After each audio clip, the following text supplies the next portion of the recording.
Hey, how's it going out there today, everybody? Hope everybody's having a great day. I want to talk to you today about how you structure your business and how you book freight. So, there's a couple options people on the internet keep talking about. You got mileage rate, you got day rate, you got, whatever. All right, so let me talk to you a little bit about this. To me, and I've talked about this before, if you go by just one type of how to pick freight, I think you're going to be disappointed in other areas. Now, do you always go by mileage rate? Do you always go by day rate? To me, if you only go by one of those, or if you go by any of them, really, that's like you in your mind saying you control the rate. You don't control the rate, okay? So, let me get into detail about this. So, let's think about it on, if I go only by mileage rate. Oh, if I go only by mileage rate, I got to be above $3 a mile. What happens if there's a good paying load right down the road that's paying like $2.88 a mile? And it's like, 1,000-mile run, and it's like a 2-day run. It's set up right to make some money. You're going to turn that down because it's $2.88 a mile? I mean, maybe you would, but I wouldn't. So that, to me, that throws mileage out. And now let's talk about day rate. Oh, day rate's all the rage right now on YouTube. Let me tell you what I think about day rate. It's about like having intercourse with your sister in a cab over. Come on. Here's what I think about day rates. Okay, let's say you got to get that money. You got a $1,500 a day rate.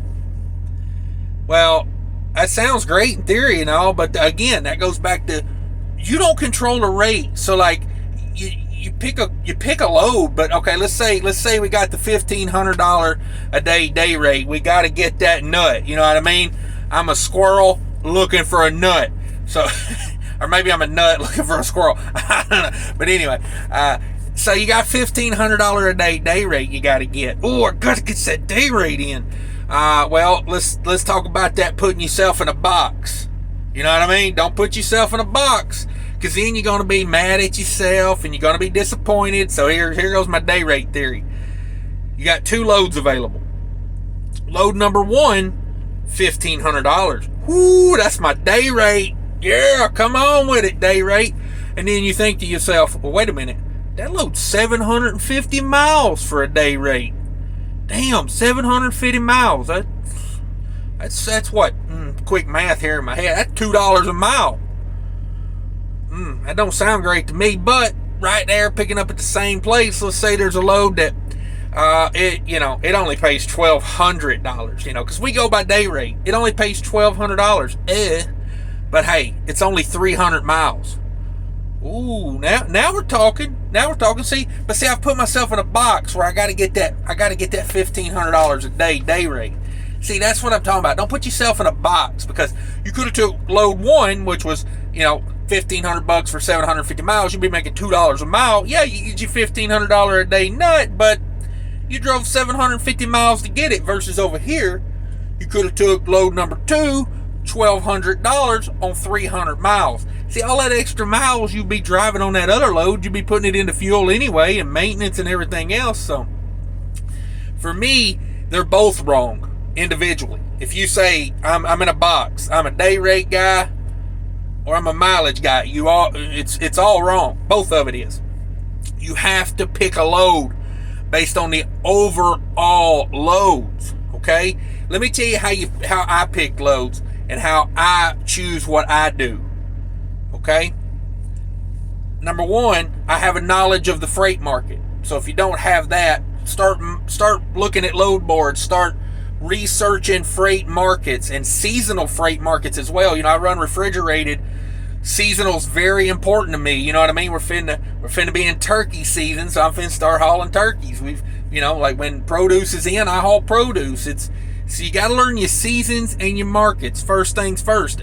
And a lot of times you learn that the hard way in trucking, unless you've got mentors or you did your research. A lot of guys will go buy a truck and a DAT load board subscription and say, hey, I'm in business. And they never looked at that load board one time before they bought the truck. See, you didn't do your research. So trust me, trucking is like boxing. If you come into it not knowing what you're doing, and you walking around with your hands down here, somebody gonna tag that chin and you gonna wake up not knowing what happened. Okay, that's trucking. That's my trucking boxing analogy. Be free to use that on the internet. I mean, people love using my stuff on the internet. By all means, use that. Trucking and boxing. Put your hands down here, get your chin tapped.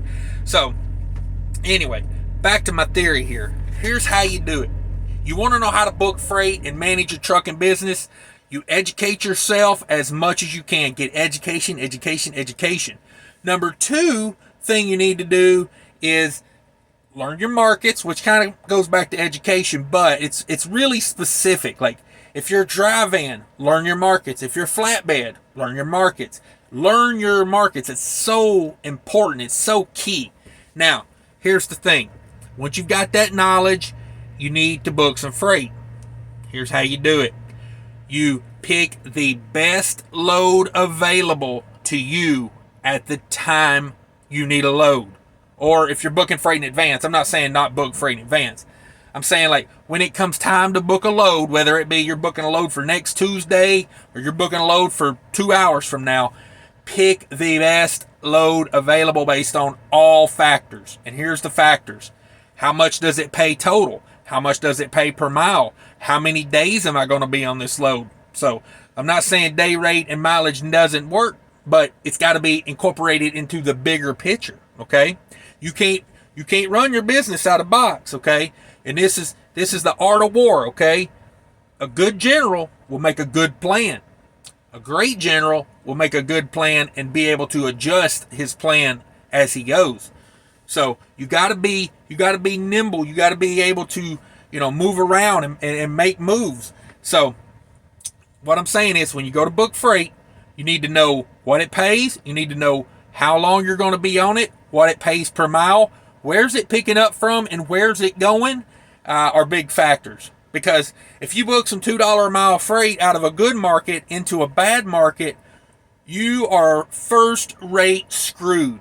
I mean, you are garlic clove and frozen stick of butter screwed. If you don't know what that is, you need to start watching my live shows and get in on these inside jokes. But that's the key to it, guys. You got to learn to look at the big picture, okay?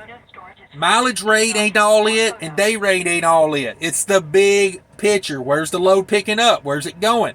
What kind of warehouse is it going to? And this is why I'm a big fan of repeat customers. I know what I'm getting into before I get there. I know that this load should be paying a little more because they take 5 hours to load me. See, I know these things. That's why I say, try to do the same things over and over. You refine your process a little bit when you do that. Like a lot of loads that I get go to like New Jersey, like Philadelphia, North New Jersey, Staten Island. People don't want to go there. They don't want to go there. But here's the thing. I do it. And I've got comfortable with it over time. Like I did a 4-stop load that I'm doing a vlog on. It'll come out later this week. And I had been to, of the pickup and the 4 deliveries, I had been to 4 of the 5 places before already. So it's familiar to me. I don't even worry about it. It's not like a big thing, but I get better money because I do things people don't want to do. So that's how I pick loads. That's how I choose what I want to do. I don't base it on just mileage or just day rate. I think if you narrow yourself down and you put yourself in a box, you're going to be losing money in the long term. So there it is, guys. A little piece of advice. If you like this content, be sure to hit that like button, subscribe. I think there's even a thanks button down there. If you learned something, hit that thanks button. And stick around. I'll do a video here at the end of a product I am promoting at the moment. And thanks for watching, everybody. Be safe out there. Take care of each other. Remember, people are more important than trucking. Bye. Hey, everybody. Thanks for sticking around. Just want to talk to you a little bit about a company I'm partnering with, Mighty Products, spelled M-Y-T-E-E. You flatbed guys probably already know them. They are huge into flatbed, straps, tarps, everything, toolboxes. I mean, they sell everything for trucking. Go check them out. Links are down there in the comments and in the description of the video. Check it out. I really appreciate them reaching out and wanting to work with my channel. It helps me out tremendously if you shop through my link. I would much appreciate it. And let me know what you think about them if you do buy something from them. Thanks. Appreciate your feedback. Bye. A fresh way to approach a dull or dangerous thing. To do a dangerous thing with style is what I call art.